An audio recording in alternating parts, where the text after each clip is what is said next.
Welcome to the invitation to the cookout. You know it's your boy Dapper Dub.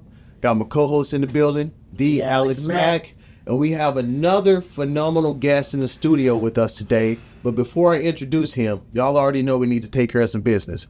Go ahead and hit that like, share, subscribe button. Hey, each one reach one. What you tell them, Alex, to do? Tell a friend to tell a friend. Hey, tell a friend to tell a friend. Hey, turn on those notifications too. That way you ain't got to guess when something new drop. It's going to let you know when something new drop. Hey, and Alex and I appreciate the personal messages that we receive about content that we putting out. But hey, put it in the comment sections on YouTube, on our IG page. Hey, talk to us. We talk back there too, all right? Appreciate that. And hey, whether you listening to it, whether you're watching us on YouTube or listening to us on Apple or Spotify, we appreciate you accepting our invitation to the cookout. Sir. Now, without further ado, let me introduce this gentleman to my right. Please. All right, he's a licensed professional counselor in the private practice sector through the Joshua Center. He works with adults, both individually and in couples therapy, as well as adolescents in the Fayetteville and Rogers area. And when he's not using his gift as a counselor, he's been super dad to his energetic and creative 7-year-old daughter. And also, too, we all need hobbies. We all need to decompress. And so ways he decompresses, plays the piano, he sings, he likes Latin social dancing, plays a little pickleball. He also enjoys watching soccer and basketball. Without further ado, licensed professional counselor, Lucian Isaac. Clap it up. Welcome to the cookout. Welcome to the cookout, man. Yes, sir. Cookout, man. We appreciate it. We appreciate you accepting our invitation to the cookout, man, to sit down to talk about something, a topic that's very, very important for our listeners out there and our watchers and viewers as well. June is Men's Mental Health Month. Right. And so Alex and I, we like to bring credible individuals on our show. And so when we were discussing, like, hey, man, what do we want to do this year for men's mental health, we talked about getting a licensed professional on, and so kind of asked around in our circle, and you came highly recommended. And when we reached out and you said you will make the space and the time for us, we was excited. So we appreciate you. Absolutely. And also too, we also are big on representation, and so like, of course, like we would have welcomed any counselor, but like a black counselor is that because sometimes you can't be what you don't see. And so part of our show is we want to show people, like I had never met a food scientist before I met Alex. He's a food scientist. And so we want to make the space in our show to bring guests on like that. And so if you're not familiar with our show, first segment of our show is called Chop It Up. Where Alex and I, we either just kind of catch up, talk about current events, even kind of give an appetizer to what's to come later on in the show. Right. But then also, too, when we have guests, we want the guests kind of get them the floor to talk a little bit about themselves. And so I know in your bio, I didn't mention that you're Haitian American that's been in the States for about 30 plus years. Been in NWA about 10 years. And then also, too, I want you to talk about like what made you want to become a counselor as well. So the floor is yours, sir. Sure, I appreciate it. Thanks again, guys, for having me. I really appreciate that. For coming. Yeah, of course. So about 30 years ago, I moved from Haiti to Florida. And when I was in Florida, I ended up doing high school and college there. It was kind of the trend in my family that at some point, once we got close to college age, my parents sent my two older siblings to the U.S. to do college. So I came a little bit earlier. Things were a little shaky and challenging in Haiti at that time. So I came a little earlier than them. And I had already been visiting the U.S. pretty regularly every year. And so it wasn't a complete culture shock, but definitely a different way of doing life at a pivotal time in my life. I was a teenager, kind of coming into my own, kind of having to start over, right? With new friend groups and new community and all of that. And so, and then from there, just moved around throughout the U.S., lived in Missouri, lived in California, now living in Northwest Arkansas. And as you said, I've been in Northwest Arkansas for about 10 years now. And still kind of learning this area and getting adjusted to it. But a little bit of how that happened. You asked me about what made me decide to become a counselor. Yeah, that's a great question. Funny story is that initially when I went to college, I thought I was going to become an engineer. Okay, me too. Okay. My parents, I didn't know what I wanted to do, so my parents was like, go, what's this, computer engineering route. Yeah. And so I did that for like a year and a half, and I was like, no. Right. GPA wasn't looking good. It wasn't for me. It wasn't for me. Yeah. I had this idea too of like, I mean, a lot of Caribbean culture, right? It's like the big three: law, medicine, and engineering. Yes.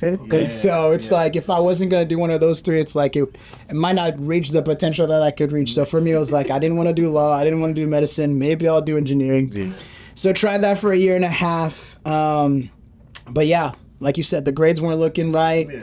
The classes were killing me. I'm like, I don't know if I want to put myself through this. You know what I'm saying? For my own wellness and well-being. I don't know if I want to put myself through this. And so I took a semester to kind of explore other classes. Took a communications class, took a sociology class, took a psychology class. Okay. Just to explore some different options. Which I took those classes too. Okay. Two of some more favorite classes. And mine too. I took nice. Well, there you go. Yes, you go. You learn a lot about human beings and people and relationships. Sure. So that was very insightful. And I think those classes, along with just the interactions I was having with people felt comfortable talking to me and opening up to me. I'm like, wow, is there something about these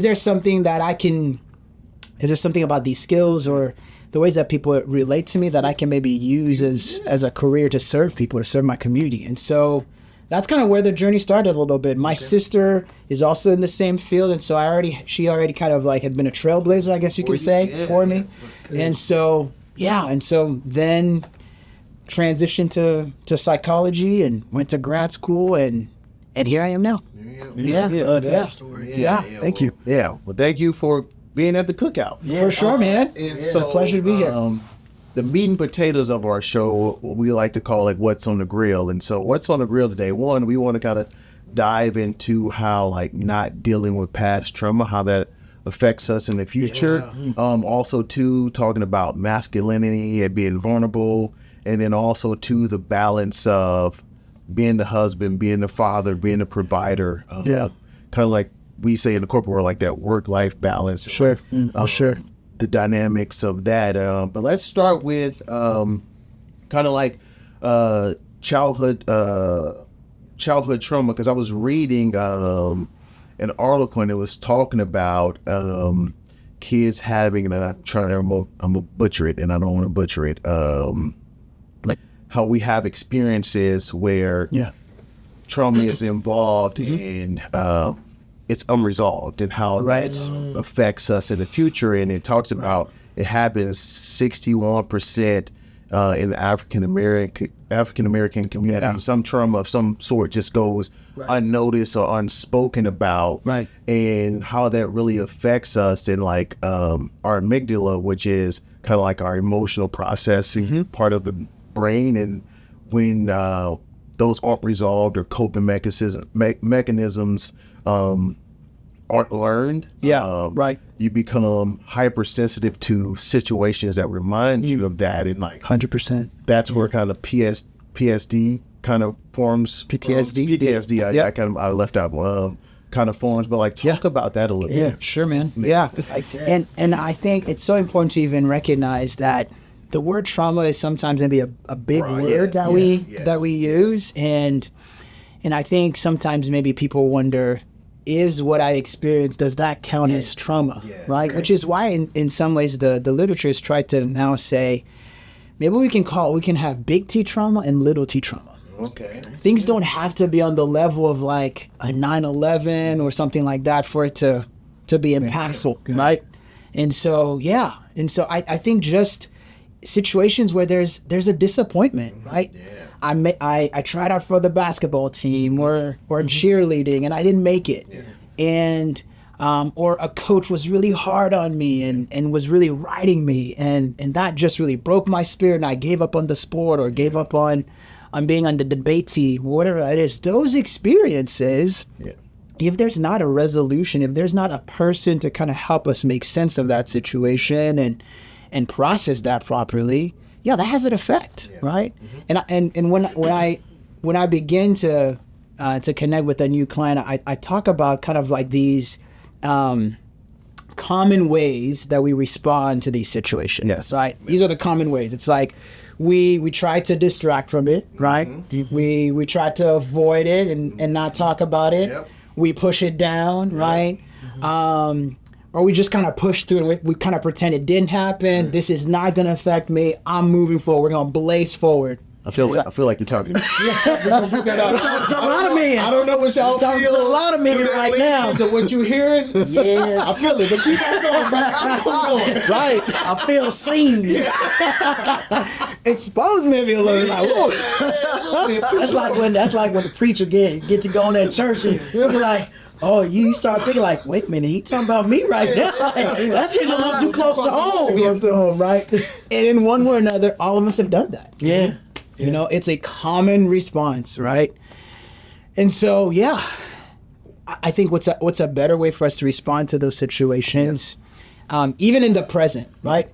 Unfortunately, we can't jump into a time machine and go back and change how that situation went down and what happened there. For sure.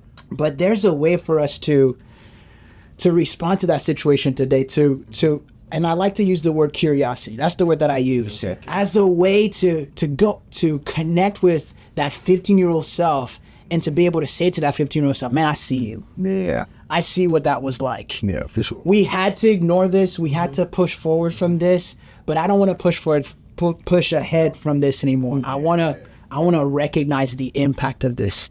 And that in and of itself is powerful. Okay. Yeah, it's powerful. Because I like that you talk about this, the big T and the little T, right? Because I feel like a lot of time there's, in people's lives, we talk about comparison on here quite a bit.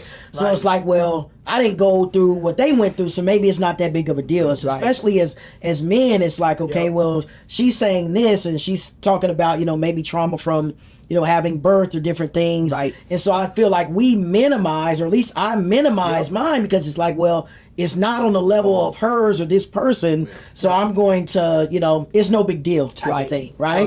Totally, for sure, yeah. That is definitely a common thing that we can do. And I think men and women both do that. But definitely commonly for men, there's this comparison and this sense of like, well, it's not as bad as somebody else, right? Yeah. And man, that leaves us in a horrible place, because what we're doing, like you said, we're dismissing our own pain. Yeah, we're dismissing our own story. We're dismissing our own experience. Yeah, for sure. And that's never gonna be a good thing for us whenever we do that. And I love this conversation. I'm glad we got him here right now, because when we talk about it, the cookout, like, we're having the conversations that everyone is having, but I love that we have the conversations that maybe aren't being had enough. Right. And I know that this is one of them. Yep.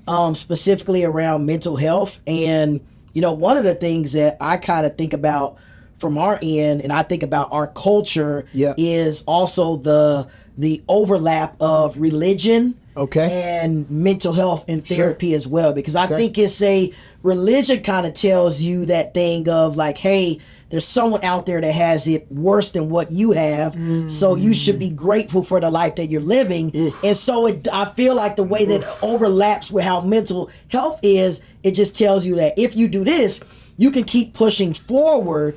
And sometimes it doesn't give you the space to dive into the help that you need from a mental health perspective. Wow, man. Oof. I dropped a little bit. So I tell you that because I've done therapy for years, and I'll give you a little bit of backstory. I've had a few different therapists, and my last one, and the only reason I'm not with him now is because I'm with a new job and it's just not covered. Is he was like you? He was a therapist, but he also was a minister. Okay. And so it allowed us, someone who grew up in a Baptist church, went to school, father is a minister, it allowed me to really confront a lot of things that I had been seeing and thinking in my life. And he was really good at helping me see hey, this is why you're thinking this way, because this is what the church is telling you, and then this is what, the world is telling you, and then this is what we talk about as therapists, as psychiatrists, as psychologists within mental health. So that really gave me a lot of insight, because they kind of speak in two different tracks. And it's not to say everybody, but I feel a lot of people within the church is like, you don't need a therapist, you need God. And I feel like there's space for both. I would agree 100%. Yeah. 100% agree with that. Yeah. Do you want to add something here? Yeah. Well, we all have children. And we talking about like big T, little T, and like things that happen. Like, as a parent, like, how do we show up for our kids at those moments to where, hey, they didn't make the basketball team, right? Or, you know what I mean? Like those things, that rejection comes up. Or just dealing with just normal peer pressure. Like, how do we show up as parents for our kids? Yeah, I think the first step with showing up in those situations is normalizing it. Right? And I think just saying, that happened and that sucked. Right? For sure. I think normalizing that it makes sense that your child is disappointed there, or feels frustrated, or feels hurt there. So normalizing this experience, and letting them know that you're there for them. You know what I'm saying? I think sometimes we want to shield our kids from pain. We want to kind of protect them and shield them from that. But then the thing is, pain's always coming. For sure. For sure. It's not a matter of if, it's a matter of when. And how do I, Yeah. And so if we're not engaging with the pain of our kids, calling it little T here, right? If we're not engaging with the pain of our kids, we're not equipping them to be able to face that pain, right? And for future pain that comes up. So I think number one, normalizing it, letting them know that you're there with them, and giving them the room to express it, right? I think a common experience that some kids can have, and probably that's because of what was modeled for us when we were kids. It's like, it's okay. Yeah. That's not gonna be the most helpful thing, honestly, right? Because what we're doing when we're saying it's okay, is we're dismissing. We're dismissing the experience. We're saying, for sure, this shouldn't bother you this much. Yeah, but it does. But it does. Yeah, and that's real. Yeah. And I tell my son, my oldest, of course, he's 14, and I ask him about his day or how things went, and his default is good. And I said, son, every day is not good. Like it's a great day to be alive. It's a great day to have opportunities to do the things you want to do, but like every day is not good. It's like, I want to hear you say, Dad, school sucked today because of X, Y, Z, or you know what I'm saying? I thought I had a friend and he did this. Right. Now I feel this type of way. Like, it's okay to feel that way. Like, let's talk through it. Because I've had friends that I've lost. You know what I'm saying? You're going to have friends that, hey, you grew up with and y'all going to be friends forever. But you're going to have friends that maybe y'all was just friends for a short period of time. Right. Like, understanding that that's okay too. That is, Because I think understanding, like, it's okay to lose people. Because sometimes we're afraid to lose people and feel like, hey, I'm the, you know what I'm saying, like, what's wrong with me, or why they don't want to stick around. Yeah. So I try to give him that space. And like, so good. Even Maverick too, like, we even listened to a song I think it's called Big Emotions and Big Feelings or something like that. Okay. So asking him, he's my 6-year-old, if you guys haven't heard me talk about it before, but talking about, like, it's okay to be angry. 100%. But we can't throw our toys, man, just because we're angry. Like, we got to process this a little differently. Try to help them understand, like, their emotions are real, but like, hey, what are healthy ways that we can work through that? 100%. Yeah, that's so good. So good. And I think it's important because I have all boys. You know what I mean? So I want to help them. And I tell my son, like, I don't want you to be 39 still trying to understand how to effectively communicate how you feel. Like, I want to help you to be able to communicate your feelings, because you're going to need that one in the workspace, any type of relationship that you're trying to build, because in the end, like, you end up tearing down those relationships because you're not effectively communicating how you feel or what you need. So 100%. Yeah, I agree with that. Yeah, so good. So you talked about little T. What's some big T's that we might experience? This push through, man. As kids, you know what I mean? As kids, you're saying? Yes. Okay. Big T's. We'll get to adult too as well. Okay, sure. Yeah, I know. Yeah. I would say divorce can be one of those things, depending on how that plays out, right? The how that plays out.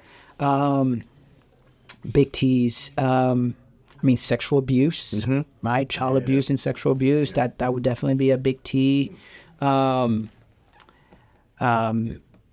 Even in situations of like the foster care system, unfortunately, is not always a safe space. And so all kinds of things can happen through that system. A car accident, maybe kind of like a natural disaster, like a hurricane, or unfortunately a lot of shootings at schools. Those are common even in like elementary schools and kindergartners being exposed to that. I would say those would be some of the more common ones that come off the top of my head when I think about our culture here in the West and what kids would generally be exposed to. Yes. Is there like how common is it for a parent to seek therapy for their child? Like, is that something that any statistics or anything, or just that you know of in terms of parents maybe being proactive, right? Because I think Dom talks a little bit about maybe we minimize the things that children are going to, and then as adults we have to go and try to fix it. Sure. Versus saying like, hey, I know that this is something, let me try to get them the help they need before they progress on up. I don't know if Lucian has that stat, and I don't have that stat, but I do know between the age of 15 and 24, the age of 15 and 24, suicide is the third leading cause of death. That's right. I mentioned that. That's right, Cass. Before, and so probably would not be not many. enough, Yeah, you know what I mean. Like, if you look at that, like there's probably some correlation. To that.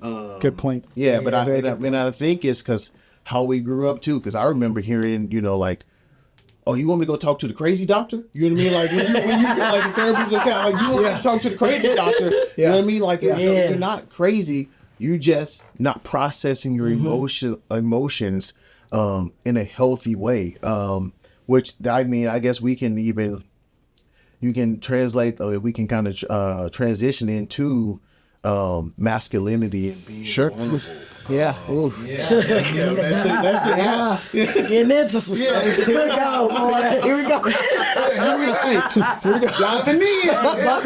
Buckle up. So talk a little bit about that, like what you see men being afraid to be vulnerable because we're supposed to be tough and strong and Yeah, I think one of the first things I want to say here is the difference between identity and role. Okay. I think kind of what happens, unfortunately, is that many of the roles that we play as men, they become kind of overlapped with our identity. Okay. I hear the word, right? Like men are supposed to be providers, right? I think there's nothing wrong with that statement. Yep. Just on the surface. But if I then identify myself, if the core of the belief of who I am becomes provider, that's difficult. Yeah. Right? For sure. Because if I'm in a season of life in my family where I don't have, for one reason or another, I don't have the ability to show up as provider. Who am I? I mean, as a guy who is unemployed. Okay. Come on. Let's talk about it. I'm feel seen again. Like what you talking about? I feel seen again, but keep going. Right. So I think we have to kind of separate those two, right? Roles from identity, because at the core of who we are as a man, we are a human being, right? Yeah. Deserving of love, having love to share with other people, deserve life, deserve to be appreciated, deserve to be seen. All those things are granted and are basic things about being a human being, right? Yeah. And then in that, as human beings, then we operate in these different roles. Sometimes we're providers, we're caretakers, we're friends, we're partners, all these different roles, but that's not what defines us, right? There's a basic truth about who we are as human being that is above and beyond the different roles that we play, and also understanding that in different seasons of life we play different roles. We won't always play the same role for the entirety of our lives. How do you help a client identify their identity versus a role? Like, is there questions, curiosity questions that you ask to help them understand the difference? Like, honestly, most of the time, they're telling them themselves. Okay. You kind of begin to realize and recognize as they talk about themselves that really there's this sense of like, I'm always having to show up as this superhero. I always have the cape on, whether I'm at work, whether I'm at home, I'm always on. Yeah. When I start seeing the comments that point to that, I'm like, wait a minute. Yeah. Let's tease this out a little bit. Okay. Let's see how these things are actually different. Yeah. And go ahead. No, you got it. And you just made me change my thought process a little bit, because when I first was thinking about this topic as a man, like you see yourself as a priest, a provider, and a protector. And I had originally said, like, I think we do a pretty decent job as being in that provider role, like making sure, food on the table, clothes on the back, that piece. I think when I first came in here, I thought like where we fall short is that like that protector piece, and not from like a physical standpoint, but from an emotional standpoint. Okay. Like we're not protectors when it comes to, I guess, empathizing or sympathizing with our partners or with our children. And that priest part, like having the space in our lives to speak life into things, and even if we are like you said, like we always have to be on, so like we feel sometimes just like we're just drained and like there's nothing in us, right? So I don't know what you were gonna say, but I mean, I think for me, like, I almost wonder, and we've talked about this in the episodes before, like how much of it is us holding on to ideals, formats, constructs from the past that I wouldn't say are no longer relevant, but they're not updated, right? Like when you think about a computer and software, it updates. Your phone updates, right? Definitely. And so I think a lot of some of these things that we're thinking about is, okay, where did protector and provider come from? To me, off the top of my head, it comes probably from the caveman ages, where they went out and they hunt and they got the food and they came back and they made sure the area was secure. Right. And I feel like, that continued to get passed down. Right. And no one ever updated and said, okay, for what's going on right now, what should be happening? Right. Like, how should we be looking at it? Yes. And I will applaud, I guess we talked about this before, getting older and realizing, I guess we're at unk status now, that the younger generations are doing a little bit better about saying, hey, whatever value you old folks have, we're ripping it up and we're going to do our own thing. And they're very good at, that's a strength that they have about saying, hey, I don't care about your rules. I don't care about your constructs and all the things you're talking about. This is the way that I want to do this. And I applaud them for that because there are a lot of things that just haven't been updated. I feel like, at least in my perspective. I'm not iOS 18.2. No, they said, no. I'm going to run the MeOS. I'm running MeOS, okay? Yeah. I just want to add to where we're talking about here, this piece of like these roles, right? And I think one of the things that's important is I can only give out of what I have. Yeah. Okay. If I want to be a protector, if I want to be a provider, if I want to show up for my family in whatever roles, even if we strip the labels, I just want to show up and be present and help, right? Sure. If I'm not pouring into me, if I don't have anything in my own reservoir, I'm giving out of my emptiness. And this is why. This is they didn't put no tissues in the studio, man. So I got a whole tied up in here. Don't do that. No, let it go. Let it go. We just talked about this. Let it go. Experience it. Yes, sir. Feel it. Yeah. And so I think this is another reason why this topic of men's mental health is so important. Yeah. Right? As men, if we're just focused on these roles and just accomplishing and showing up and crushing it, and we're not pouring into ourselves, man, we're giving out of a place of emptiness, a place of lack, and we're gonna burn out. Yeah. Eventually. For sure. We're not robots. So I was reading an article Yeah. that kind of ties to that talks about the way that once we get to that point of, I guess people call it that breaking point, Yeah. the way that men exhibit it is very outward, right? Like, abuse or substance abuse, physical abuse, substance abuse, or, suicide. Like, why do you think that's maybe more prevalent with men in terms of those are and not saying that's everything, but why do you think, the majority of how we're expressing our hurt or depression or things that we're going through, why is it turns into those outward types of actions towards others or even towards ourselves? Yeah. Man, I'm gonna offer an answer here. Whatever you got. And listeners, if you have better answers, comment. What we said earlier. Put it in the comments. Yeah, put it in the comments. Yeah.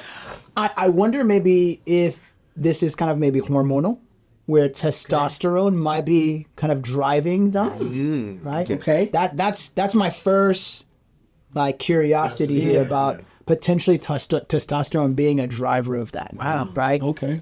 Since as men we have more testosterone than women, and so I'm wondering that if in that breaking point something is happening hormonally. Wow. Where that's driving kind of like these more expressive outward behaviors. That's the first thing that comes to my mind as I think about that. Yeah. We'll have to double check that. Yeah, for sure. For sure. I like that. So you talked about our reservoir being empty. How do you suggest for men to kind of sit with that, realizing hey, I'm getting empty. Figuring out what are some things that replenish you. You know? Yeah. Do you have them sit down and say, hey, what are a couple of things that kind of bring you joy? You know what I mean? It's you feel my energy level is getting low, or hey, I can't give my family all that I need. I need to take a step back for a second and recharge. Yeah. Yeah. So Yeah, I would say with that question. One, helping these men understand that there's nothing wrong with needing that time to replenish. Okay. That acknowledges our humanity, that we're not robots. We're not, we don't have this endless energy and this endless source of that we can give from, right? I think it becomes very individual there of what does that look like? So begin to ask yourself, okay, what are some things that have given me life, that gave me life maybe before I was a husband or a father, that have just kind of fallen to the wayside. Yeah. Maybe I can pick those up again. Yeah. Right? Sure. And also not feeling guilty for prioritizing ourselves. Yeah. And so I think that's a good segue into the next topic of balancing being a husband, father, workspace, because also too what advice do you give couples when a man goes and say, hey, I'm tired, I need to take a step back to recharge, and she says I'm tired too, and so it becomes that battle. Mercy. That's it. Hey, Doc ain't got nothing else for that. How do you help them through that conversation? Yeah. I mean, I had a 3,000 foot level. 3,000 foot view. I think in one way or another, a conflict between partners and a couple oftentimes boils down to this, right? I'm either prioritizing my pain and dismissing my partner's pain, or I am prioritizing my partner's pain and dismissing my own. The place where we want to be is where there's space for my pain and there's space for your pain. So in that conversation, are we making space for both us. The exhaustion of both of us. Or is it like, well, because I'm exhausted, you need to take care of things here. Yeah. And the partner's saying the same thing. We're not going to win in that situation, for sure. right? Yeah. So helping them see how if we're operating in that realm, and if we're in that realm, we're gonna just be stuck. Yeah, neither of us are gonna get what we need or want there. Yeah. How do you help them create like ways of saying, hey, here's a safe space? Because I think sometimes too, just from a man's perspective, and I can speak from a man's perspective and conversation I've had with other men, like sometimes we don't feel safe sharing that information. Like, right. How do you tell them ways to go like, hey, you create, whether that's you guys have a phrase or something that you guys say, hey, I'm gonna say this, and so like this is where I get to let out this, and let's not talk about it right now. Like I want you to process what I said, and me go back and process what I said, and then we come back at a later date and talk about it. You know, like what I think exactly what you said. I think is a great way to do that. Yeah. Right.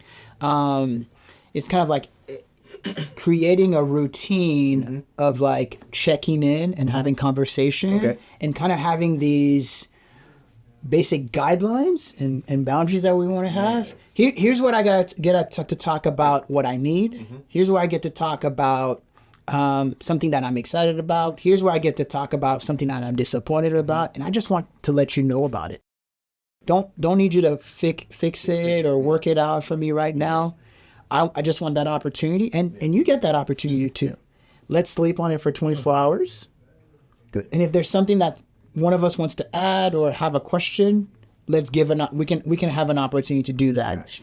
Just so that initially here, there's not this sense of, but don't you think you should? Well, what about what? Yeah. Because I think women are innately like nurturers, and so they want to. As soon as you start sharing, they want to fix it, and so it's like I don't want you to fix it. Like I just want to lay this out here for you. It's almost like oil change. Like I think what you just said. Like, hey, every 2-3 days, every week, whatever that might be, let's get this oil change. You know, now if something comes up and that check engine light come on, hey, pause everything. I took my truck to the shop yesterday because my check engine light came on. And I was like, it's saying oil is low, and I was like, no, I'm not due for oil change for another 15 to 2,000 miles, and so but like having that space too, like to say, all right, I know it's not time for oil change, but like this check engine light is coming on for me, like having that too. Like, what do you think about that?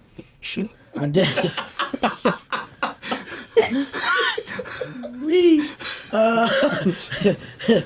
lightly. I think what you guys are talking about is critical. I think it ties back to one, just the communication piece, and I think some of that goes to men to that childhood trauma, to saying, hey, like you said, it's okay.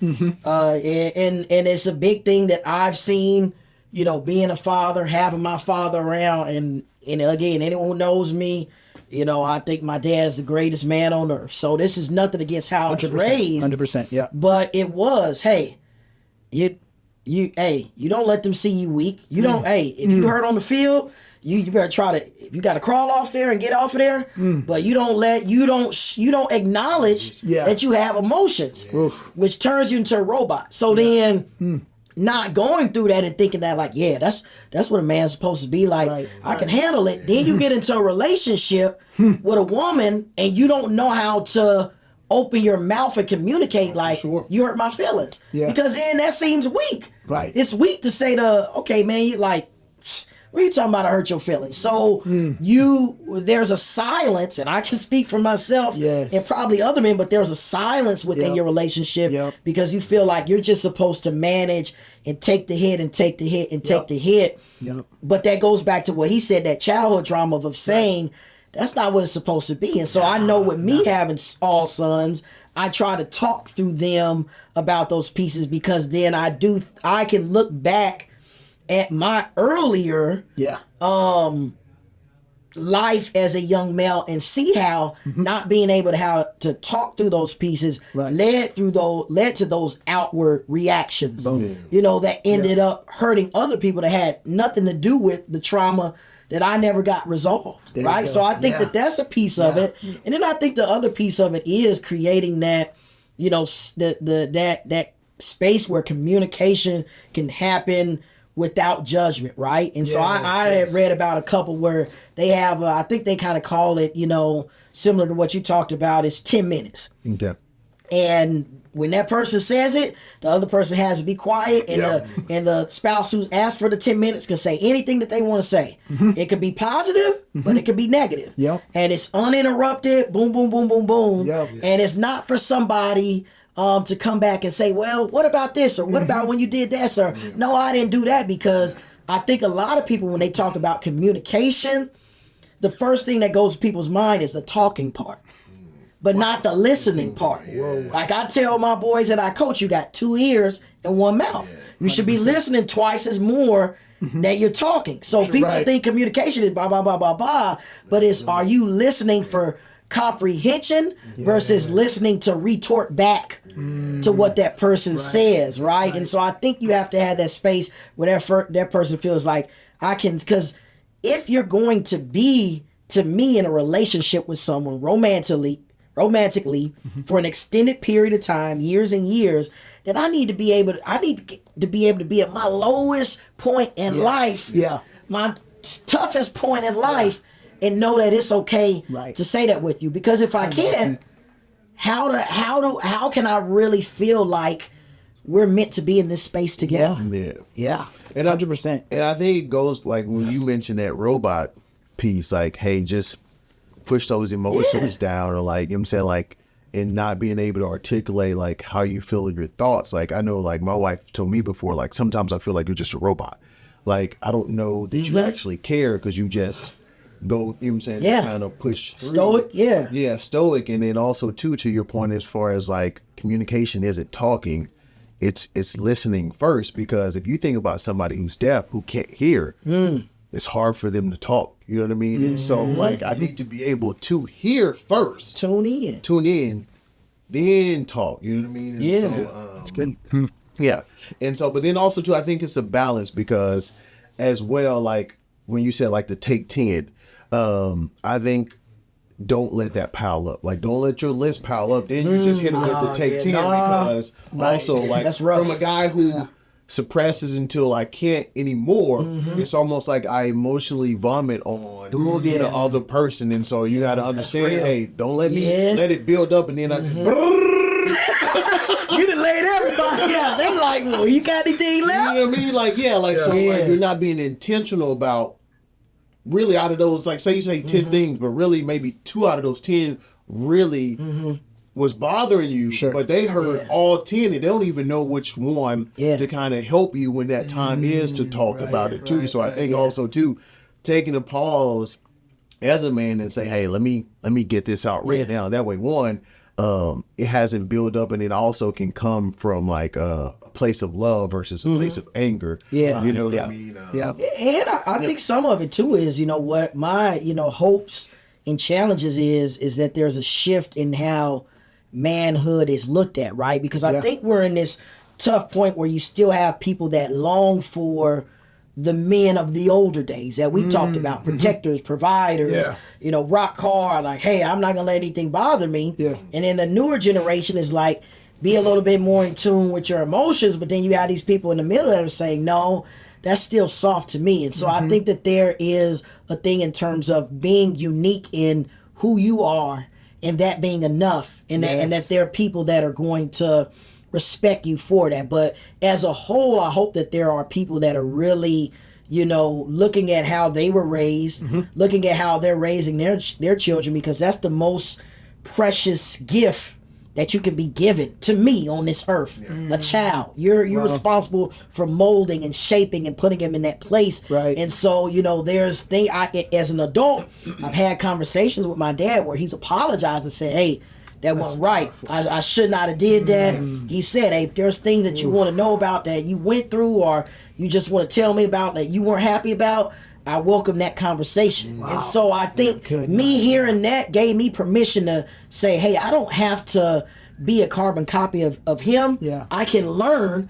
I can do that update and take that to my sons and hopefully give them a better blueprint of how they can be a man in the future. Yeah. And Love that. And I tell my son, like, hey, I'll give you, you know, like, say 2 weeks, or I'll tell him you only have to wait 2 weeks. Say, like, if there are some things that, like, I did or I responded in a certain way that you didn't like, hey, here's your time to tell me, and I won't respond. I won't say, well, son, I was having a bad day. You know what I'm saying? Like, no, like, you get it out, and I'm not going to respond. Like, you know what I'm saying? Like, I'm just going to take that. But then got a question to ask you, because you talk about, like, you know, manhood is shifting and manhood is changing from that priest, provider, protector. But also, too, the women of today is not our moms or our grandmothers. You know what I mean? So, like, how do we balance, hey, I'm supposed to lead us and be the head of us, but, like, you also want to be independent and take charge. Like, how do you balance that? I think I'm gonna focus on the man. I'm smart. Hey, he got some wisdom. He got some wisdom, man. Oh man, I love it. I'll touch on that after I think about it a little bit more. That's funny. Yeah. I want to highlight something that you said. Yeah, absolutely. Something so important. Conversations that you've had with your dad. Man, this statement I think is so important about it's never too late to repair. It's never too late. Y'all write 10, that down. 15, 20, 25 years down the road, it's never too late. So even whenever we recognize, man, there's been a rupture, there's been harm, there's been a misunderstanding, a miscommunication. And I'm talking in all relationships here. For sure. But we can talk about marital relationship and with our kids, since we're talking about father and son absolutely. here. With the kids, man, it's like, you realize, wow, okay, I wonder how that landed for my son after I had this conversation. Let me check in. And let me see, is there something that I need to repair here? Because I think one of the ways to relieve the pressure of parenting is to recognize that we can't be perfect, so we're not going to always get it right. We're not intended to always get it right. Yeah, for sure. And what we have that is always available is the opportunity for repair. Yeah. So the issue is not so much that we get it wrong or that we get it wrong a lot. The issue is that we get it wrong and we don't repair. Yeah. If there's a repair, it's like, okay, like let's say you've got like this big gushing wound, right? And you kind of leave it and you don't do anything about it. You don't go to the doctor. You don't go get it checked. You don't have any surgery that you need. Yeah. That's going to get infected and be bad news, right? Yeah. So is the issue that I got injured, or is the issue that I didn't do anything to address the injury? Is that I didn't do anything to address the injury? There's going to be injury. That's a part of life, right? And so what I do to address that injury is what's going to ultimately matter the most. And so that's the opportunity that we have to repair. So I wanted to just touch on that because that was so powerful that you mentioned that. I know I had a not so good moment as a dad. Was it earlier this week? No, last week. You know what I mean? And so, like, I snapped at my oldest son. Okay. And probably about 10 minutes later, I went in his room to apologize to him. Like, hey, sorry for snapping at you. Like, that wasn't a proud moment. You know, here's what I was trying to convey to you. And so I think, like, we need to pause in those moments. As fathers, but also too, I think, like, as spouses too as well. Yes. Recognizing when you're wrong. You know what I mean? Like, and it's not about who's right, who's wrong. It's about, hey, I care about our relationship enough to want it to be whole in us to be together. You know what I mean? Like, so, And I think you want to teach these things, because I always say my approach to parenting is it's not really about them when they're with me right now.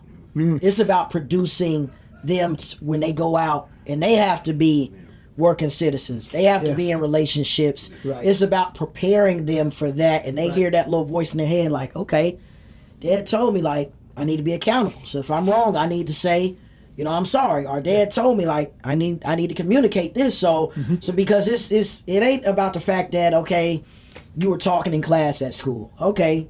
That's not what I'm trying to get you to learn. I'm trying to get you to learn that there's a time and place for things, and then there's a structure in society, and you have these different things. And so I think that's, if you look at some of the darker side of things, and you look at some of these people who are going and committing crimes or going and doing things, and you look at the thing, and again, that we always say, he's a professional. I'm not. So I'm not saying that this is why it's tied to it, but there are some traumas and there's some things in terms of, hey, they weren't taught to be accountable. They weren't taught to say sorry. They weren't taught how to process through emotions. Right. So then it turned into these other things. And so I think that is very powerful, and I think it shows actual strength. It's strengthening to go in and say, hey, I'm sorry. Yeah. Versus it's not strong saying, well, I know in my mind I'm wrong. I know in my mind I hurt this person, but I'm still not going to say anything. That's not a strong person. That's a weak person. Sure.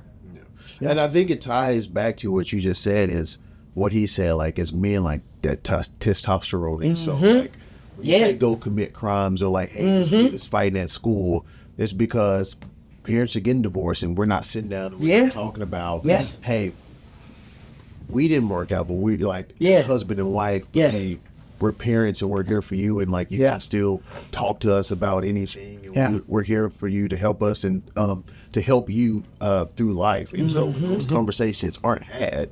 Now that kid doesn't know how to. His mom and dad aren't talking about what's going on. Right. Who do I have it to talk to? And so now, 100%. Boom, it's sitting here and it comes out as anger. And it comes out, ticking time bomb. Yeah. So good. Yeah. Do you see that a lot in your adolescence that you see you're like just... Yeah, I would say so. Yeah. This dynamic of like, if they're not having those conversations, if the parents don't know how to model how to handle their emotions, then they're kind of reacting based on what they know and what they've observed and what they've seen for sure. Yeah. And so that's what I try to with the parents of the adolescents that I work with, I try to really emphasize this part about rupture and repair, right? And here's a stat that may blow your minds a little bit, maybe, I don't know, but actually, as parents, as we take care of our kids and we want our kids to have a healthy, emotionally healthy and productive life, we really only have to get it right 30% of the time. Good. Okay. Not a bad average. That's what I'm saying. 300. Come on, baby. Yeah. And so with that, what that also means is that when if we can get it right 30% of the time, and the 70% of the time that we're not getting it right, we can just repair. Man, our kids are gonna be fine, y'all. Yeah. No, you can't take 30%, man. But, hey, now. But speaking of 30%, they say only like 1 in 3 men actually get like the kind of mental help that they need. Right. Yes. So yes. That's not good. That's not good. Yeah, that's not good. That's Do you think that stems from like lack of resources? Do you think that stems from, like we talk about, the stigma in our community as far as like the crazy doctor, or just like, hey, I don't have money, or you know what I mean? Yeah. Or it's like a combination of all three? I think it's a combination of all three, and probably some other things too, right? I would say, I think sometimes if there's not representation, right? If I'm going to see a counselor and I don't know if I'm wondering, is this person going to understand my experience? And I think that, let's say you're in an area where there aren't a lot of African American professionals. Yes. And so I would encourage that man or woman, right? That African American person to be explicit about what they're needing from that counselor. If that counselor is not African American, they don't see themselves reflected in that person, be very explicit. Like, what kind of experience do you have working with a person that looks like me? Okay. Right. So asking that. So we don't want to allow that maybe the lack of representation to be a deterrent to getting the help and the services that we need. Right. And I think even when we use the word stigma, I'm for maybe a couple minutes, let's expand on what do we mean by stigma? What are the stigmas that Black men are facing when it comes to mental health? You know, what do we say? Weakness. I think, like you said, like we talk, like like vulnerability, like also too. I think it's you know, we mentioned the church. You know what I mean? Like, and you think like, hey, I'm able to tell the deacon this or the deaconess this, or like someone I thought I trusted. The next thing I know, 4 or 5 other people know my business. Mm-hmm. You know what I mean? Yeah. So I don't want to share with anybody because I don't trust that hey, I've confided in this person. And they've told everybody my business, and now I'm embarrassed. And so I think that plays a part in it too as well. You touched on representation. How do I, like, that person doesn't know my experience, because we talk about, like, when we give our opinion, we only can give it from a Black man experience. You know what I mean? And so that's the only point of view that we have. And so to me, I think it's those two for that you talked about for sure.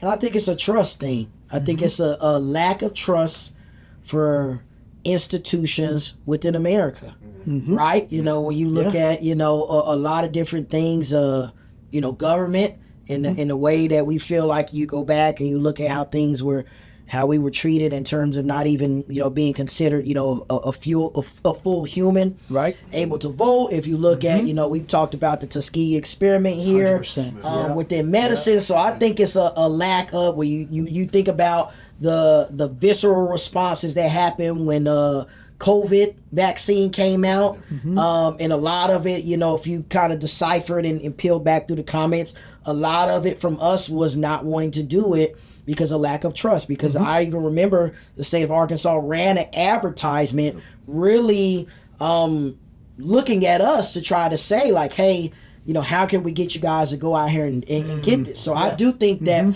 to add on to what you say, it's a lack of trust for the institutions that have been created in America, because for everything that we've known coming up in America, they've betrayed us.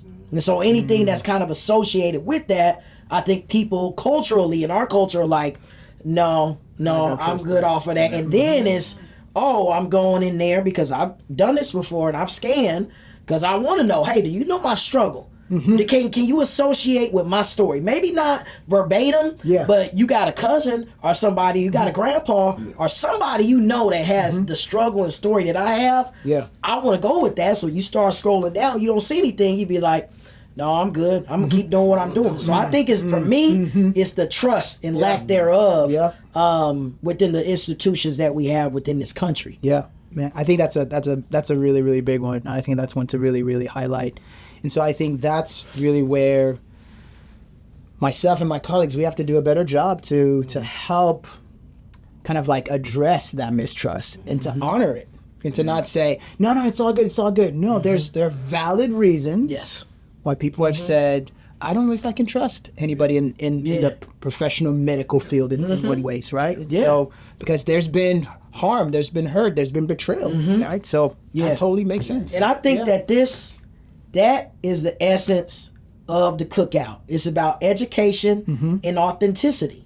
Because there's enough people out there giving misinformation and the wrong information on social media that have nowhere near the credentials that you have, or nowhere near the credentials he has in life coaching, or nowhere near the credentials I have in terms of food and food science and product development. So that's why, as Dom said at the beginning, we putting people in front of you that are verified, they credible, they got that blue check mark in terms of their profession, that you should be able to go and say, man, like, I've heard this before, but now that I'm hearing it from him, Dr. Lucian, I'm locked in now.